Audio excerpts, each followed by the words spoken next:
What is often overlooked but improves assisted fertility outcomes according to medical research?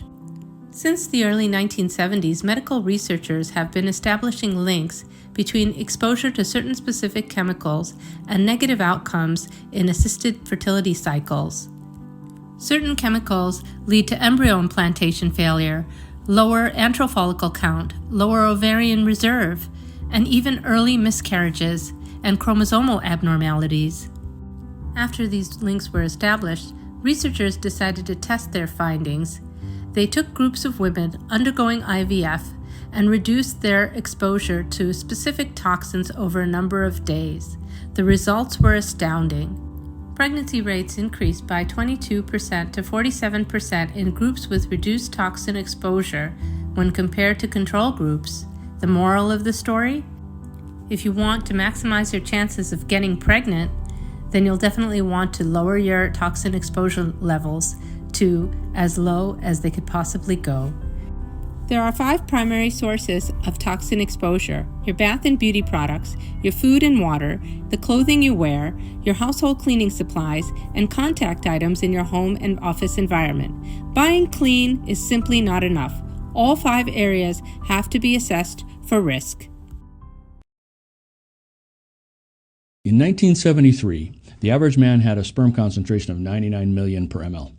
By 2011, it had fallen to 47.1 million.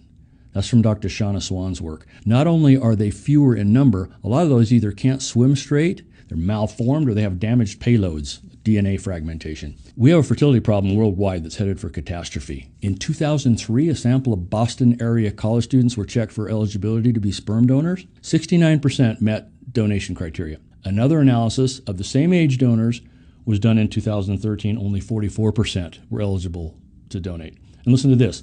In 2001, a sperm bank in China qualified 56% of sperm donors who presented at their clinic. In 2015, only 18% qualified. We're not getting pregnant. Also, unless you think the reason people want fewer kids is because they're too expensive or they're trying at an older age when they can afford them, but they're less fertile, the fertility problems are actually more dramatic in younger women. Where have all the good sperm gone? Why are young men these days half as fertile as their grandfathers were? I think that's worth looking into. Our birth rate has been below what's considered necessary for our population to replace itself since 2017. Sperm counts are estimated to reach 0 by the year 2045. According to the Center for Disease Control, both male and female fertility rates have dropped from 92 to 55%. People will ask, well, gosh, I don't work at a coal plant, or I'm not drinking, toxins all day long. Why would I need to detox? And, Tom and I ran across an article many years ago that showed in the American Academy of Pediatrics, funny that you're a pediatrician and we're talking about this. I find it funny too, Tom, but go ahead. Right? That showed that the average person in the United States in the year of 2010 was under the exposure or influence of a tremendous amount of chemicals. The number they used was 74 billion pounds of chemicals are being imported or produced in the United States every single day. Now, when you do the math on 74 billion pounds of chemicals, that's 247 pounds per person per day. And that didn't include pesticides, it didn't include pharmaceuticals, it didn't include fuels. So the number is much, much higher than what we would ever even think possible. So every single person, when they're inhaling, when they are drinking, when they are putting stuff on their skins, is exposed to toxins. We need help.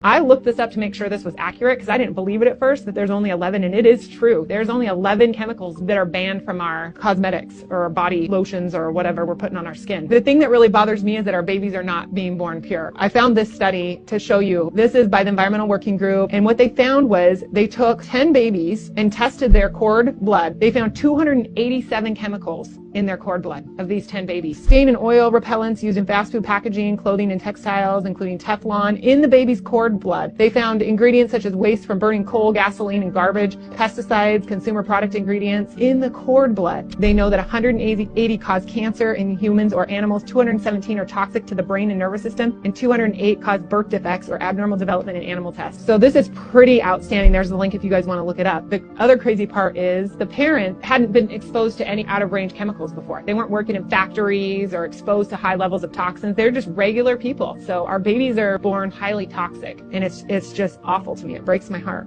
So why is this happening? Because the FDA sold out is basically what it comes down to. 99% of food chemicals introduced since 2000 were green-lighted for use by food and chemical companies rather than properly reviewed by the Food and Drug Administration. So here's the big kicker. These substances end up in what we eat thanks to a legal loophole that allows food to be classified as generally recognized as safe. These companies are basically just making the laws for themselves. How is this possible? Well, you got lobbyists. It's all money. It all goes back to money. Who can get paid?